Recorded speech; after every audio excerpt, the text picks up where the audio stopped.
देत है, नाम सरी का धन। तो आपको एक प्रकार से बहुत सारी चीज़ें अपने मित्र के से आपको मिलेगी। तो ऐसे कई चीज़ें हैं, कई चीज़ें मैं कह सकता हूँ, लेकिन हम आगे और बढ़ेंगे। तो इसलिए कबीर जी को भी आप ध्यान में रखिए कि कबीर ने भी इस बारे में बहुत सारी बातें कही। लेकिन यहाँ पर बुद्ध कहते हैं कि जो असत्पुरुष है वो अच्छे लगते हैं, नहीं क्या? जो बुरे लोग हैं वो अच्छे लगते हैं, बुरे को बुरा ही लगेगा ना अच्छा।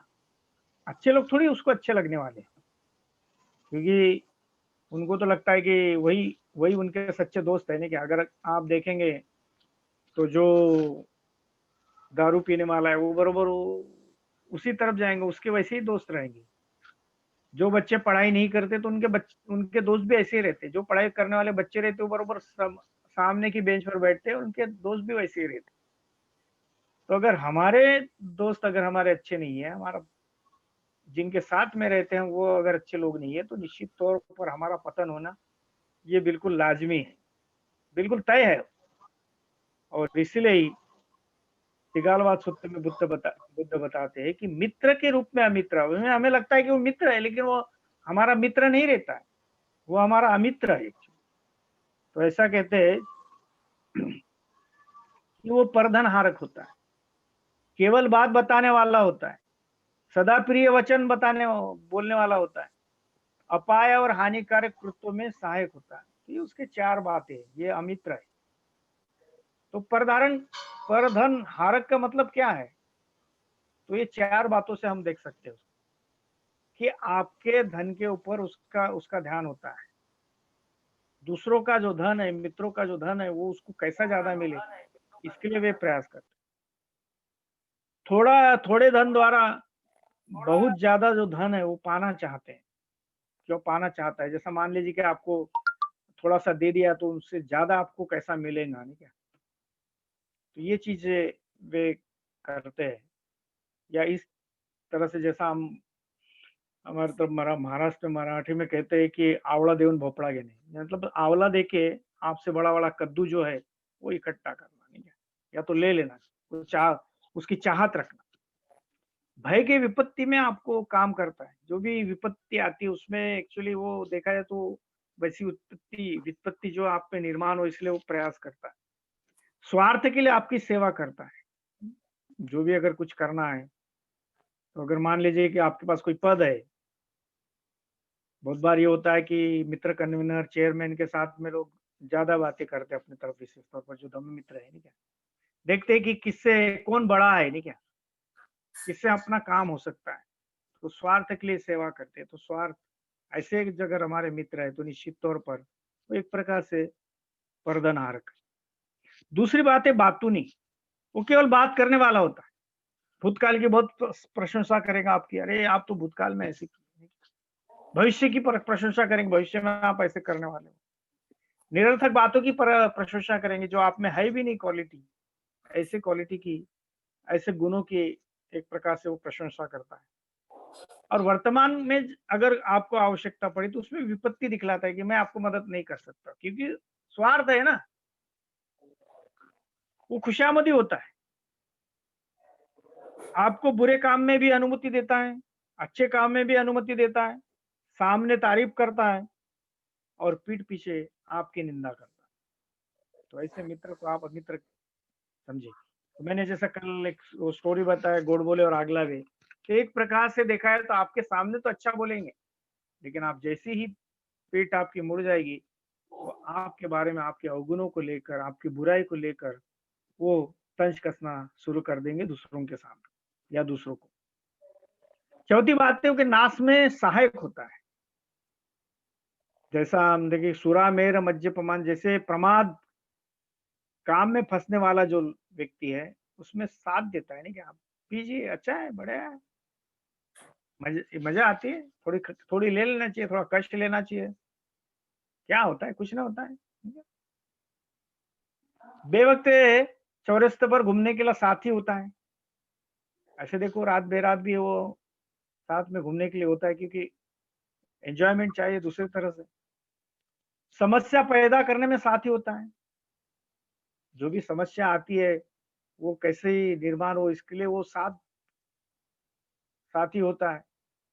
जुआ खेलने जैसे प्रमाद में आपका साथी होता है। तो ऐसे जो 4 प्रकार के जो आपके जो मित्र लगते हैं, लेकिन वो अमित्र है। तो फिर सही मित्र कौन है? ये बहुत ज़रूरी है।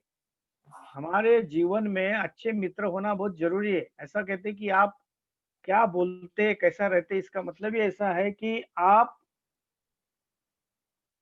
आपने सही मित्रों का चुनाव करना चाहिए।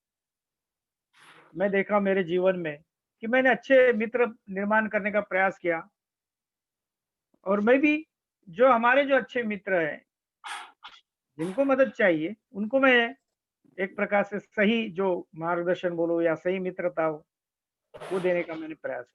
तो एक प्रकार से ये ऐसा अगर करते तो वो सही मित्र है, नहीं क्या? तो सही मित्र कैसा रहता है? उपकारी रहता। दुःख में भी वो साथ में रहता, सुख में भी आपके साथ में रहता है। वो आपका हितवादी रहता, वो आपका अनुकंपक रहता। इसका मतलब ये है कि जो उपकारी जो है वो कैसा रहता है? भूल करने पर आपकी रक्षा करता है। अगर आप भूल जाते, कभी-कभी होता है कि हम भूल जाते, जब उतनी जागरूकता नहीं रहती। तो हमारा जो अच्छा मित्र है हमें बताता है कि आपने ये चीज़ें नहीं करनी चाहिए। और अगर आप भूल गए तो उसके बारे में आपको अवेयर करता है।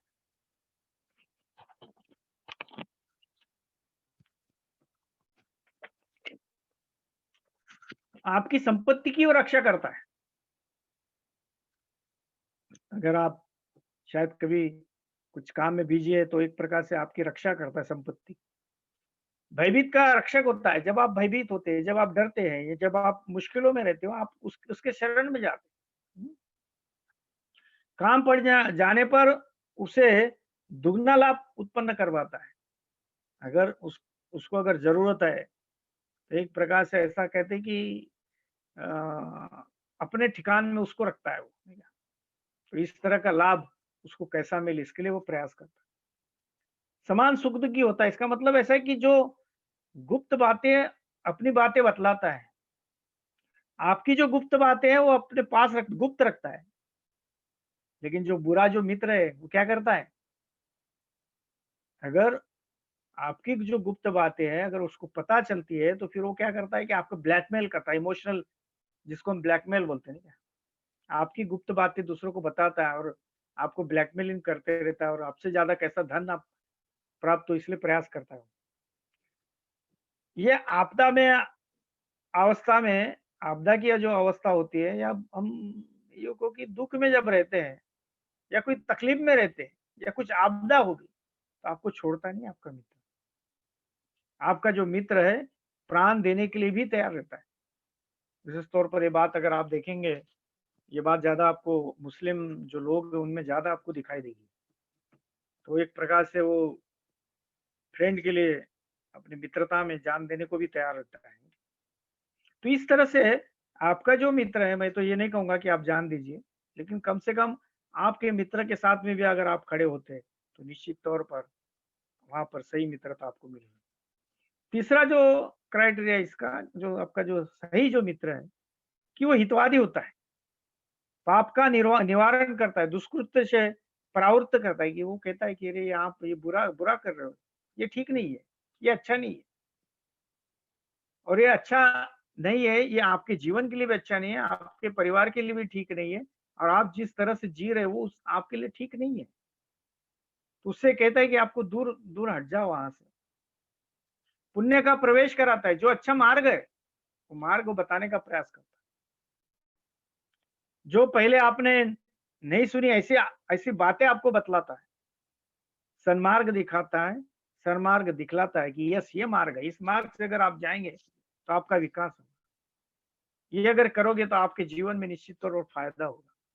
ये तीसरी बात है। चौथी बात जो है, अनुकंपक होता है। तो मित्र के धन संपत्ति पर होने पर वो खुश नहीं होता। आपके पास कितनी भी संपत्ति आए, खुश नहीं होता। एक हमारे मित्र थे, उन्होंने सुना कि एक अमोक सिद्धि जी को क्या बोलते 10 लाख की लॉटरी लगी, दूसरों से उन्होंने दूसरों से सुना। जब अफ़वाह ये बातें सुनी उन्होंने, तो उनको बड़ा आश्चर्य लगा, अरे यार हम रात दिन मिलते हैं लेकिन अमोक सिद्धि जी ने हमको बताया नहीं। हैं? लेकिन एक्चुअली वो तो अफ़वाह थी, ठीक है? लेकिन अगर सही अगर वो मित्र रहते हैं, तो उनको धन संपत्ति मिले तो भी उसमें खुश नहीं होते। वो क्या कह रहे थे कि बड़ी चालाक है, बताया नहीं इन्होंने, नहीं क्या? तो इस तरह से हमारे जो मित्र है वो रहते हैं, तो इसलिए हमने अपने मित्र के बारे में, धन संपत्ति के बारे में ज़्यादा खुश नहीं होते, अगर अच्छा अगर मित्र है तो। न होने पर भी खुश नहीं होता, मतलब केवल धन संपत्ति ही नहीं, तो अगर नहीं भी रहा उसके पास, तो भी आप एक प्रकार के उसके साथ में आप बड़े खुश रहते। मित्र की निंदा करने वालों को रोकता। एक बार का मुझे वाकया अच्छे से याद है, एक मित्र, मेरे जो मित्र अमुक सिद्धि जी, उनके बारे में कुछ बुरा कह रहे थे। मैं बोला अभी बोला तो बोला, इसके बाद दोबारा बोला ना तो सोच लेना बोला। क्योंकि बोला वो आदमी ऐसा नहीं है, वो आदमी को मैंने बचपन से देखा। तो अगर सही में अगर आपकी मित्रता रही, तो अगर आपकी मित्रता, बुराई की मैं बात नहीं कर रहा हूँ, लेकिन अगर अच्छाई है उनमें और कोई बुरा अगर करता होगा, तो उसको हम रोकना चाहिए। हाँ, बुरा करता होगा कर्म, तो आपने उसकी भी निंदा करनी चाहिए, वो कहना चाहिए कि यस, अगर आप सही मित्र है तो वो कहना चाहिए कि जैसा यहाँ पर हमने देखी कि पाप का निवारण करता है, तो आपने उसको बोलना चाहिए कि अकुशल कर्म है, तो बात हमने बोलनी भी चाहिए। लेकिन अगर नहीं करता है, लोग बुराई करते होंगे, गलत बातें करते होंगे, तो उसको हमने रोकना भी चाहिए। और जब लोग प्रशंसा करते हैं तब प्रशंसा करता है। तो इसलिए ये 4 प्रकार के जो मित्र होते हैं, जो सिगालवाद सूत्र में बताए, वो सही मित्रों का आपने ढूँढना चाहिए। और सही मित्र के जो क्राइटेरिया है, वो हमने लगाना चाहिए। चाहे वो स्त्री हो, चाहे पुरुष हो, किस चाहे युवा हो, चाहे युवतियाँ हो, जो कोई भी, अगर उनको जीवन में अगर अच्छा होना है, तो उनके जीवन में अच्छे मित्रों का होना बहुत महत्वपूर्ण है। अगर ये अच्छी मित्रता अगर आपकी नहीं रहेंगी, तो निश्चित तौर पर आप स्वयं को बिगाड़ दोगे। तो इसलिए ही मेरे ख्याल से मित्रता जो है, मित्रता हमने अच्छी रखनी चाहिए और अच्छे मित्रों का हमने चयन करना चाहिए। अगर सही में अगर हमें विकास करना, ऐसा अगर हमें लगता होगा, हमारा विकास हो ऐसा लगता है हमें, तो हमने जो बुरे मित्र की जो संगत है उसको हमने छोड़ना चाहिए और अच्छे मित्रों की संगत हमने पकड़ना चाहिए। तीसरी जो गाथा है उसमें बुद्ध कहते हैं कि जो व्यक्ति निद्रालु है, भीड़ भाड़ में मस्त रहने वाला है, उसे गपशप अच्छी लगती, वो परिश्रमी नहीं होता, आलसी और सुस्त होता और क्रोधी, यह उसके पतन का तीसरा कारण। तो एक प्रकार से वो जो व्यक्ति आलसी है, नहीं क्या, निद्रालु स्वभाव का है, सोने में ही बड़ा उसको आनंद लगता है। लेकिन कुछ जो ऐसे जो लोग हैं, जो जाग कर भी सोने का ढोंग करते हैं, तो इसलिए ही हमारे जो मित्र को हमने जगाना चाहिए। और ऐसे लोगों को जगाना बड़ा कठिन है, जो जाग कर भी सोने का जो ढोंग करते हैं, उन्हें जगाना बड़ी कठिन बात होती है। कुछ लोग केवल भगवान को जिम्मेदार मानते हैं, नहीं क्या, जो कुछ भी हो रहा है भगवान की वजह से हो रहा है, वो जिम्मेदारी नहीं लेते, दूसरों को दोषारोपण करते हैं, अरे इसकी वजह से ऐसा, उसकी वजह से वैसा हुआ, नहीं क्या, ये धर्मचारी की वजह से वैसा, वो मित्र की वजह से वैसा हो गया। तो हम ब्लेम करते, दोषारोपण करते, कोई भी जिम्मेदारी नहीं उठाना चाहते, अगर ले भी ले तो जिम्मेदारी वो दूसरों पर देना चाहते हैं। मैं क्या कर सकता हूँ, नहीं क्या।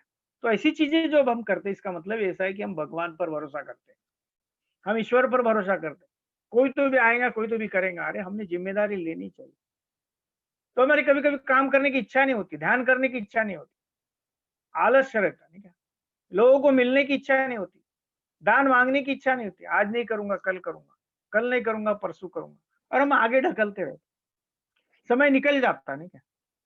एक हमारे ब्रह्मचारी चंद्रशील जी वो किस्सा बता रहे थे, वाक्य बता रहे थे, बम्बई में वो काम करते थे, तो कुछ लोग कहते कि आइए आप संग में, नहीं कि हम जो काम कर रहे देखिए आप, उसको समझने का प्रयास कीजिए, क्लासेस में आइए हमारे। नहीं अभी नहीं करता, बोले जब रिटायर्ड होगा तब। तो चंद्रशील जी उनको ये कहते हैं कि अभी हम लोकल ट्रेन में चल रहे हैं, अगर लोकल ट्रेन का अगर एक्सीडेंट हो जाए, तो हम फिर कब आएंगे क्लासेस में। ऐसे एक हमारे एक मित्र थे, अभी वो धर्मचारी बन गए, उनका नाम है कुलचंद्र जी। वे हमारे लिए, एक गांव में हम लोग जा रहे थे और गांव से हम वापस आ रहे थे, हमारे एक धर्मचारी मित्र अभी धर्मचारी हो गए, उनके मित्र का पिताजी का देहांत हो गया, तो वहां से हम आ रहे थे वापस, और लौटते हो उनको मैंने कहा कि आप अच्छा काम करते हैं, आप विनती क्यों नहीं करते, बोले मैं बाद में करूँगा। अब बोला अभी एक बात बताइए, अभी आप ड्राइविंग कर रहे हैं हमारे लिए, अगर एक्सीडेंट हो जाए तो फिर कब करेंगे? कब विनती करेंगे? हाँ, बोले ये भी बात सही है, ठीक है। तो हम बहुत बार ढकलते रहते हैं, हम समय निकालते रहते हैं। तो कबीर कहते हैं कल करे सो आज, आज करे सो अभी। हमने अभी करना चाहिए, जो भी अच्छे कर्म है वो हमने अच्छे से करना चाहिए, आलस्य में नहीं पड़ना चाहिए। लेकिन अगर आलस्य में पड़ते तो 6 दोष होते हैं। तो ऐसा वे कहते हैं, बुद्ध ही बताते सिगालवाद सूत्र में कि इस समय तो बहुत ठंडी है। अभी आपकी तरफ ठंडी है नहीं क्या? हमारे इधर नहीं है ठंडी उतनी। उत्तर भारत में काफी कड़ाके की ठंड है, बहुत ठंड है, इसलिए सोच अभी क्लासेस में नहीं जाने का, मस्त आराम से पड़े रहने का और गरम-गरम रोटी खाने का और आराम से अपने रहने का। कभी लगता है कि बहुत गर्मी है, ऐसा सोच काम नहीं करते। कोई लोग बोलते कि अभी ये तो बहुत शाम हो गई, ऐसा सोच लोग काम नहीं करते। कोई लोग कहते कि अरे अभी तो बहुत सवेरा हो गया नहीं क्या, अभी थोड़ा और सो जाओ। मैं एक बार एकांतवास में था, तो ऐसे ही मुझे लगा आलस थोड़ा-सा चढ़ गया था। तो फिर मैंने विचार किया नहीं थोड़ा पड़े रहो अच्छा रहेगा, बिछाने में अच्छा लग रहा है।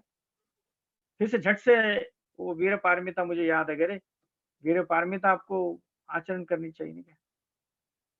कभी-कभी लोगों को लगता है कि बहुत भूखा हूँ इसलिए काम नहीं करते। कभी कुछ लोग को बोले चलिए दान माँगने के लिए, नहीं बहुत खाया खाया हूँ अभी नहीं बाद में करूँगा नहीं। तो इस प्रकार से जो बातें जो करनी होती है वो हम नहीं करते क्योंकि आलस्य है हमारा। तो इसलिए ये आलस्य के ऊपर हमने काम करना चाहिए, वीर्य पारमिता का हमने आचरण करना चाहिए, जो कुशल कर्म में लगने वाली जो शक्ति उसका हमने आचरण करना चाहिए, जिसको हम सम्यक प्रयास करते हैं, प्रयास बोलते हैं नहीं क्या? आर्य मार्ग अगर हमने पढ़े हैं। तो इसलिए ही इस बातों को हमने ध्यान में रखना चाहिए। तो फिर बुद्ध आगे कहते हैं कि क्रोध है ना क्या? बुद्ध बोलते क्रोध वगैरह में क्रोध छोड़ दो, अभिमान छोड़ दो, सब बंधनों को पार हो जाएगा। ऐसे आदमी जो नाम रूप से जो अनासक्त हो, जो परिग्रह रहित है, वो दुःख उन्हें नहीं सताते। तो क्रोध हमने छोड़ना चाहिए, नहीं क्या? अभिमान हमने छोड़ना चाहिए, सब बंधनों को हमने पार करना चाहिए। जो अनासक्त रहता, उसे दुःख नहीं होता। तो हम इस तरह से अगर क्रोध छोड़ते, तो हम दुखी नहीं होंगे। क्रोध को हम अक्रोध से ही जीते, बुराई को भलाई से जीते, कंजूस को दान से जीते, झूठे को सत्य से जीते। अगर ऐसा करते हैं, तो हमारा विकास होगा। सत्य बोलो, क्रोध न करो, मांगने पर थोड़ा भी दे। इन 3 बातों को करने से आदमी ऐसा कहते हैं वहां पर मतलब अपने धम्मपद में कि देवताओं के पास जाता है। और आगे क्रोध वज्ञ में कहते हैं कि जो आए क्रोध से सो उसे उसी तरह रोच ले जैसे कोई मार्ग भ्रष्ट रथ को। उस आदमी को मैं आलसी सारथी कहता हूँ जो दूसरे लोग तो केवल रस्सी पकड़ने वाले हैं। तो इस तरह से हमने ध्यान में रखना चाहिए कि हमने प्रयास करना चाहिए। ऐसा आदमी जिसकी या तो बिल्कुल प्रशंसा होती हो या निंदा होती हो। न हुआ, न होगा, न होने वाला होगा। तो इसलिए ध्यान में रखिए भाइयों,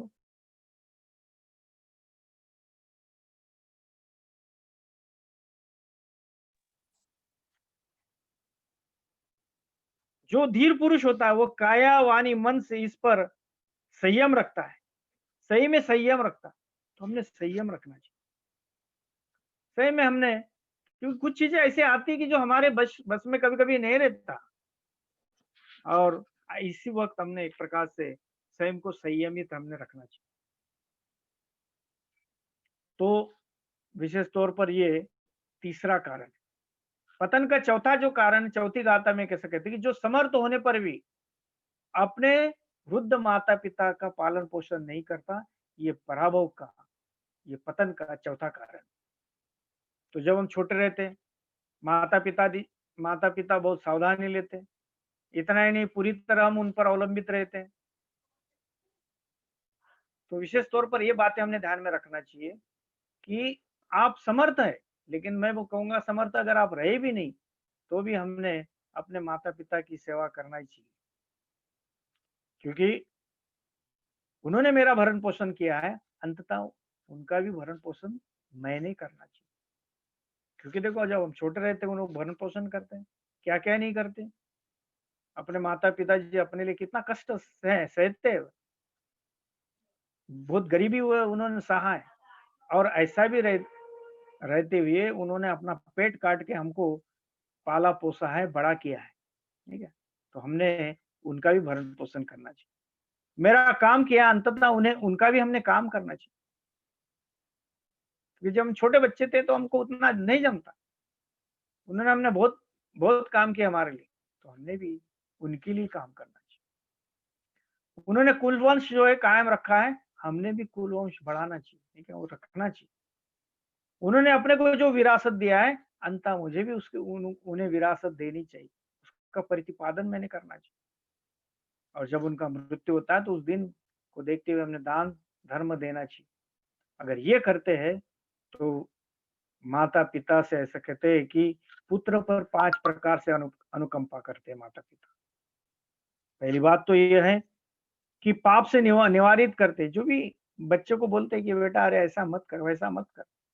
इस तरह से करोगे तो आपका भला नहीं होगा, आप बुरे मार्ग पर चल रहे हैं क्या? तो माता-पिता पाप से निवारित करते हैं, पुण्य में लगाते, जो अच्छे मार्ग है उसमें लगाने का आपको प्रयास करते। आपको अच्छा सिखलाते, शिल्प सिखलाते। कभी देखा है कि बहुत सारे अपने बच्चों को अच्छा इंजीनियर बनाते, भला ही वो इंजीनियर नहीं बने, भला ही वो रिक्शा चलाते, भला ही बहुत परिश्रम करेंगे, अपने बच्चों को अच्छा पढ़ाएँगे वही नहीं क्या? और जब समय आता है तो योग्य स्त्री के साथ में संबंध करते या तो फिर जो महिला होगी तो उसका योग्य पुरुष के साथ में एक प्रकार से उसका उनका विवाह करके देते और वारिस का जो हक है वो प्रतिपादन करते। तो इस तरह से माता-पिता भी हमारे ऊपर इस तरह से वे अनुकंपित होते हैं। लेकिन हम देखते हैं परिवार में क्या होता है, परिवार में हम कभी-कभी अच्छा बर्ताव नहीं करते। कभी-कभी लोगों को लगता है कि मेरा मेरा पति और मेरे बच्चे बस यही यही मेरा पूरा संसार है। उनको सास-ससुर पसंद नहीं आते, नहीं क्या? कभी-कभी मैं ये कहता हूँ कि माता-पिता जी भी कभी-कभी ये दिखाई देता है कि माता-पिता जी उतना अच्छा बर्ताव नहीं करते। ये भी बात सच्चाई है। तो हमने इन बातों को ध्यान में रखना चाहिए और सही में अच्छा कैसा कम्युनिकेशन डेवलप हो इसके लिए हमने प्रयास करना चाहिए। कभी-कभी बहुत बार ये होता है कि हम अपनी केवल रिश्तेदारी चुनते हैं, नहीं क्या? सास-ससुर और बाकी के जो रिश्तेदार हैं उनसे हम अच्छा बर्ताव नहीं करते।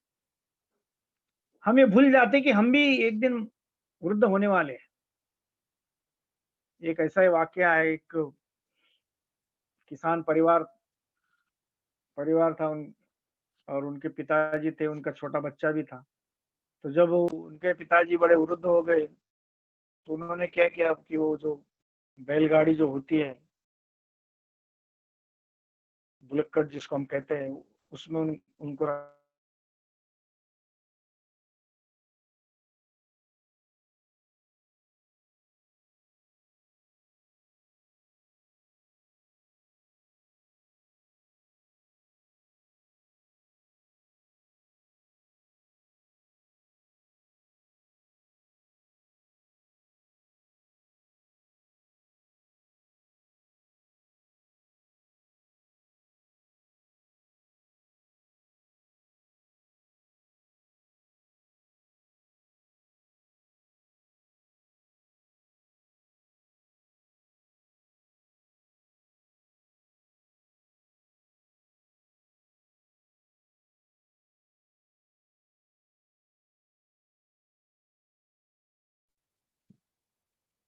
हेलो, हेलो आवाज आ रहा है क्या? आ रही आवाज आ रही है। आपका आ रही माइक क्या आवाज? आपका माइक बंद हो गया तब आ रही है आवाज। मालूम नहीं क्यों हो गया, वो मेरे ख्याल से क्या होगा पता नहीं था। हाँ, अपने आप ही हुआ। हाँ, तो वो परिवार का मैं किस्सा सुना रहा था कि बूढ़े पिताजी को भी जंगल के और बैलगाड़ी में बैठ कर लेके जा रहे थे, उनके साथ छोटा बच्चा भी था। और फिर वो जो युवा जो लड़का था, अपने पिताजी के लिए कुछ कुछ दूरी पर उसने एक गड्ढा, जिसको हम बोलते हैं खड्डा, वो खोदा उन्हें। तो इधर छोटा बच्चा भी जो है वो छोटा सा कुछ लेके, फावड़ा लेके, ये करके वो भी खोदने लगा। तो जो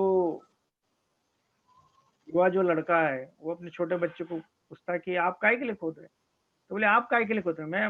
मैं बोले मेरे पिताजी के लिए खोद रहा हूँ। तो मैं बोले आपकी भी तैयारी करने करने के लिए खोद रहा हूँ, बोले ताकि आप भी एक दिन आएंगे तो ऐसे ही करूंगा। तो ये सभी के लिए है, नहीं आपके लिए है, मेरे लिए है, नहीं क्या? लेकिन हमें भूल जाते कभी कभी, हमको जवानी की नशा आती है, नहीं क्या? बहुत बार ये होता है कि जब हम युवा रहते तो हमको लगता है कि बहुत शक्ति है, पैसा है। मैंने कई ऐसे लोगों को देखा है कि जब युवा थे बहुत शक्ति थी, पैसा था, लेकिन जब वृद्ध हो गए, जब सेवानिवृत्त हो गए तो कोई पूछने वाला नहीं था। तो एक ऐसे हमारे मित्र किस्सा बता रहे थे कि उनकी तरफ बहुत संपत्ति थी, बहुत बातें कर रहे थे वे कि मेरी बहू ये है, मेरा मेरा लड़का वो है, ये लड़की ये कर रही है, डॉक्टर कर रही है, वो कर रहा है, इधर है, कोई विदेश में है, नहीं क्या? तो फिर उनको धीरे से पूछे आप कैसे? बोले कुछ नहीं, बोले अभी रिटायर्ड हो गया, मरने की राह देख रहा हूँ। तो क्या जीवन का उद्देश्य है आपका? तो हमने ये बात ध्यान में रखना चाहिए कि सही में वो अवस्था हम में भी आने वाली है, मुझ में है, आने वाली है, आपको भी आने वाली है। अब जब हम युवा थे ना, क्या बाल अच्छे थे, अब बाल उड़ गए ना, क्या कुछ बाल सफेद हो गए, बहुत सारे बाल सफेद हो गए, कुछ बाल उड़ भी गए। लेकिन एक जमाना था कि अच्छे बाल बाल थे, लोगों को पसंद आते थे। तो कहने का तात्पर्य है कि ये अनित्यता है, ये हमने सीखनी चाहिए, ये देखना चाहिए कि यस, हम भी वृद्ध होने वाले हैं। अगर हम अपने माता पिता की सेवा नहीं करेंगे, हो सकता है कि कल हमारे बच्चे भी नहीं करेंगे। वैसा बुद्ध तो ये बात सीधी कहते हैं, पुत्र नहीं तेरा, धनी धन नहीं तेरा, तू ही तेरा नहीं तो कौन किसका? तो बावजूद इसके हम कहते हैं कि अरे पुत्र करेगा, वो करेगा, ये करेगा, वो करेगा, नहीं क्या? अभी कभी-कभी मैं उत्तर भारत में, अभी तो बहुत कम हो गए, 1-2 ही एक प्रकार से पुत्र-पुत्री जो हो जाते हैं अभी। पहले तो 5-5 और 6-6 देखा, मैं 7-7 देखा, नहीं क्या? अभी कुछ आए अपने कुछ मित्र। तो एक मित्र ऐसे ही कह रहे थे कि अगर एक बच्चे ने नहीं किया तो बोले दूसरा करेगा, दूसरा नहीं करेगा, तीसरा करेगा, तीसरा नहीं करेगा, चौथा करेगा। और हम फौज खड़ी कर देते हैं, नहीं क्या? बच्चों की। तो हम अपनी सुरक्षितता देखने के लिए करते हैं, लेकिन ऐसी सुरक्षितता स्वयं में देखा है तो कितने काम में आ सकती है, नहीं? तो हम भी वृद्ध होने वाले, हमने भूलना नहीं चाहिए। बुद्ध इसलिए हमें सिखाते हैं, नहीं क्या? वो जो 4 दृश्य की जो बातें हैं, वो ये अपने जो अहंकार है, वो अहंकार के ऊपर हमने काम करना चाहिए। जो भी युवा युवा हम एक प्रकार स्वयं को समझते हैं, मेरे मुझे बहुत शक्ति है, मुझे बहुत पैसा है, लेकिन जब हम वृद्ध हो जाते कोई हमें पूछता नहीं है। ये बातें हमको ध्यान में रखना चाहिए, और इसीलिए ही हमने ये बात ध्यान में रखना चाहिए कि अगर हम पालन पोषण नहीं करते तो ये पतन का हमारा भी एक कारण हो सकता है। 5वां कारण बुद्ध बताते हैं, जो भिक्षु श्रमण को झूठा बोलकर धोखा देता है, ये हमारे पतन का 5वां कारण है। तो इसको कल हमने शिलो में भी देखा, लेकिन बुद्ध भी यहाँ बता रहे हैं कि हम झूठा क्यों बोलते हैं, ठीक है? तो मतलब इसका मतलब ही ऐसा है कि एक तो लोभ हो सकता है, मतलब मान लीजिए कि कोई काम है, मुझे कुछ मिलाना है, मुझे कुछ काम करवाना है। तो जैसा अगर काम करवाना है कोई तहसील में आपको, तो वो चौकीदार बोलता है कि साहब को पैसे खिलाना पड़ता है। इसको एक्चुअली पैसे खाना होता है इससे, लेकिन नाम साहब का बताता है, नहीं क्या, कि साहब साहब मांग रहे पैसे। वो मांगता कि नहीं मालूम ही नहीं हमें, लेकिन हमें लोभ रहता है। लोभ की वजह से हम एक प्रकार से झूठा बोलते हैं। द्वेष है, अगर आपके बारे में द्वेष है, मेरे बारे में द्वेष है, फिर हम आपके विरुद्ध कुछ कहेंगे या आप हमारे विरुद्ध में कुछ कहेंगे, झूठा फैलाएंगे, ये ऐसे है, वो वैसे है, ये मक्कार है, ये वैसे है, नहीं क्या? तो इस तरह से जब हम जब झूठा बोलते हैं तो एक प्रकार से हम फंसाते हैं, हम अज्ञान रहते, हमें समझता नहीं, उस अज्ञान की वजह से भी हम झूठा बोलते हैं, ठीक है? ईर्ष्या है, ईर्ष्या की वजह से हम झूठा फैलाते हैं, ये ऐसा होगा, वो वैसा होगा, नहीं क्या? लेकिन यहाँ पर एक बात ध्यान में रखिए कि हमारे आंदोलन में हम एक दूसरे के साथ में हमने विश्वासपूर्ण बात करनी चाहिए। बाहर में आप क्या करते हो बात अलग है, लेकिन हमने अपने आंदोलन में एक दूसरे के साथ में हम, क्योंकि विश्वास है हमारा, हमारा आपके शरणगमन पर विश्वास है, आपका हमारे शरणगमन पर विश्वास है, हमको इस बातों को हमने बिल्कुल जतन करना चाहिए, क्योंकि बौद्ध धर्म में विश्वास के ऊपर बहुत विश्वास श्रद्धा का ये नाम ही है, नहीं क्या? तो इसलिए अगर आप परिवार में रहे, स्त्री पुरुष है, पति पत्नी है, तो एक दूसरे को विश्वास नहीं रहेगा तो कैसा होगा? जीवन कैसा चलेगा? अगर झूठा बोल के एक दूसरे को हम फंसाते हैं तो फिर सच्चाई कहाँ है? तो हमारा विश्वास नहीं रहेगा फिर। हम ऑलवेज ये सोचते रहेंगे कि अरे ये आदमी ऐसा ही कर रहा है, ये आदमी वैसा कर रहा है, ये बीवी ऐसी कर रही है, वो बच्चे ऐसे कर रहे हैं। झूठा फैलाकर हम लोगों को बरगलाते रहते, भटकाते रहते। तो इस बातों को हमने गौर करना चाहिए। अगर करते हैं तो निश्चित तौर पर आप बुरा कर रहे हैं। आपके बारे में अफ़वाह फैलाएँगे,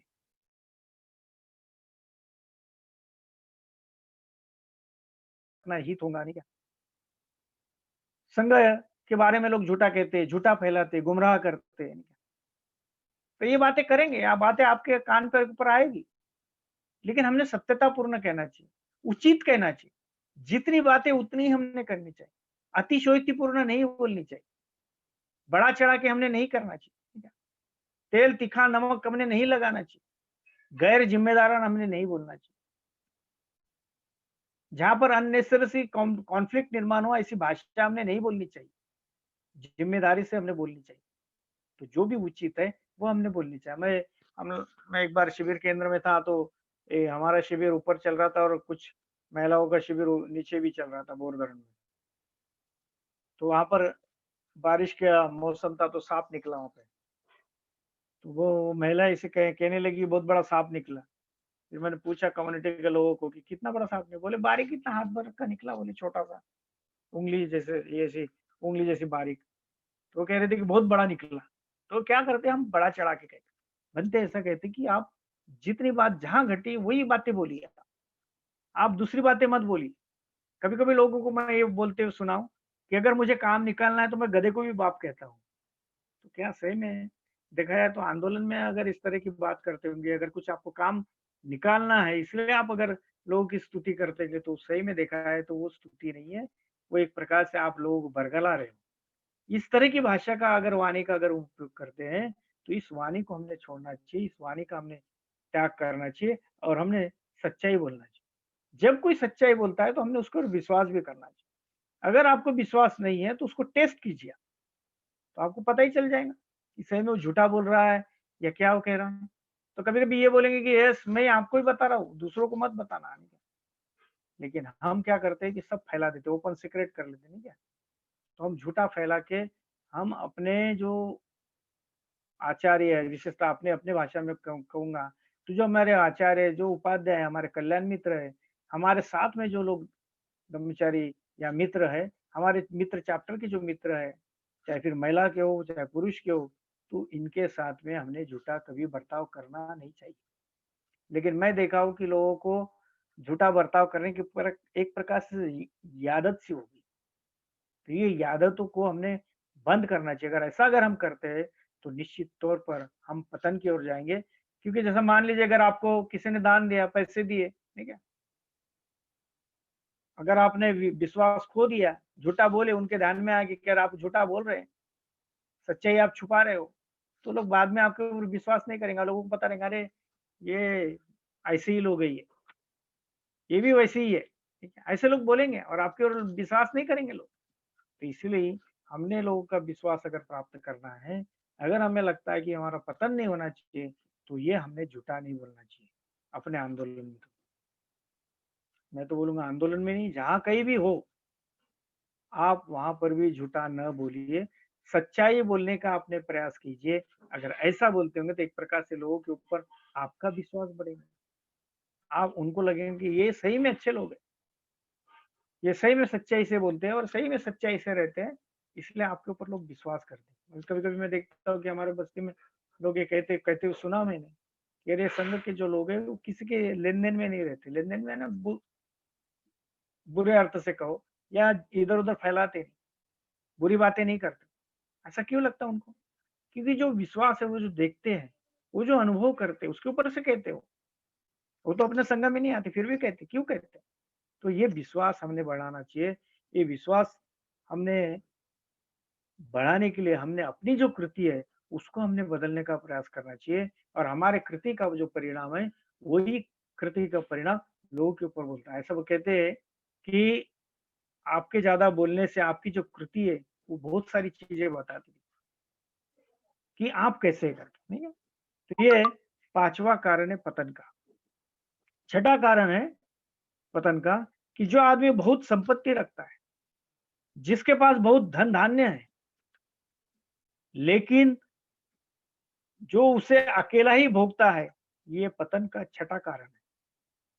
यहाँ पर बोलते हैं कि संपत्ति बहुत है, बहुत धन-धान्य है, लेकिन उसे अकेला ही भोगते रहता है और अकेला भोगने से एक प्रकार से उसका पतन का ये छठा कारण बुद्ध कहते हैं। भारत में हम देखते हैं कि बहुत सारे घोटाले होते हैं, नहीं क्या? हर्षद घोटाला है, चारा घोटाला है, राफेल घोटाला है, कोल घोटाला, किसान इंश्योरेंस घोटाला, तो बहुत घोटाले होते रहते हैं, नहीं क्या? किसी को कुछ पता नहीं कि क्या हो रहा है करके, नहीं क्या? कहाँ पैसा जा रहा है कुछ पता नहीं है। चाहे कोई भी सरकार हो, किसकी भी सरकार हो, नहीं क्या? तो एक प्रकार से ये संपत्ति का सही में हम कैसा करते हैं, नहीं? एक ऐसी पुजारी की स्टोरी है कि उन्होंने बहुत खाना खाया। पूजा लिया, पूजा के बाद बहुत खाना खाया। खाना खा के थोड़ा पेट में तकलीफ हो गई। थोड़ा उसको लग रहा था कि कुछ अगर खाली हो जाए तो अच्छा हो जाएगा। पेट अगर खाली हो जाए तो अच्छा हो जाएगा और उसको उल्टी जैसा लग रहा था, तो उसका एक मित्र था बाजू में। वो कहता कि आप एक काम कीजिए, अगर आपको तकलीफ़ें हो रही होंगी तो 2 उँगली मुँह में डालिए और उल्टी कीजिए, वो गिर जाएगा। तो ये पुजारी क्या कहता है, अरे भाई बोले अगर 2 उँगली डालने इतनी जगह होती, तो 2 केले नहीं और ठूसता क्या? 2 केले और ज़्यादा से नहीं खाता क्या मैं? तो एक प्रकार से बहुत लोभी प्रवृत्ति रहती कुछ लोग। एक भिखारी थे, जब उसके घर के सामने से जब लोग जाते थे तो बहुत नाक को एक प्रकार से दबाते थे और जाते थे। लेकिन जब मरा वो, जब उसका मृत्यु हो गया, तो करोड़ों की संपत्ति उसके घर से निकली। बहुत संपत्ति निकली उसके बेड के नीचे से। तो इस तरह से लोग बर्ताव करते, लोभ, जैसा हम कल भी हमने देखा है दूसरे शील में, तो लोभ बहुत महत्वपूर्ण होता है हमारे लिए कि यस, उसके सिवा हम जी नहीं सकते। तो बुद्ध के काल का एक किस्सा है, मिगार माता जो विशाखा है, तो उसके ससुर खाना खा रहे थे तब कुछ भिक्षु आए। तो भिक्षु आए तो ये जो विशाखा का जो ससुर जो है मिगार, ये पीट करके खा उनके तरफ पीट पीट करके वो खाना खा रहे थे। ये देख ली विशाखा ने, वे कहने लगी कि भिक्षु आ रहे हैं। विशाखा ने देखा पीट पीट करके उनके तरफ पीट करके उनके जो ससुर है वो खाना खा रहे, तो वो कहते हैं भिक्षु को कि मेरे जो ससुर है वो बासी खाना खा रहे। अब जबकि देखा है तो दे भी सकते थे, लेकिन कभी-कभी हमारे पास रह के भी हम दे नहीं सकते नहीं क्या? तो जिन लोगों की आमदनी ठीक है, उनको धम्म की कोई ज़रूरत ही नहीं पड़ती। जैसा मान लीजिए कि उनको लगता है कि देवलोक में हम सभी सुख संपन्न हैं, लेकिन सभी समस्याएँ पैसे से नहीं छूटती है।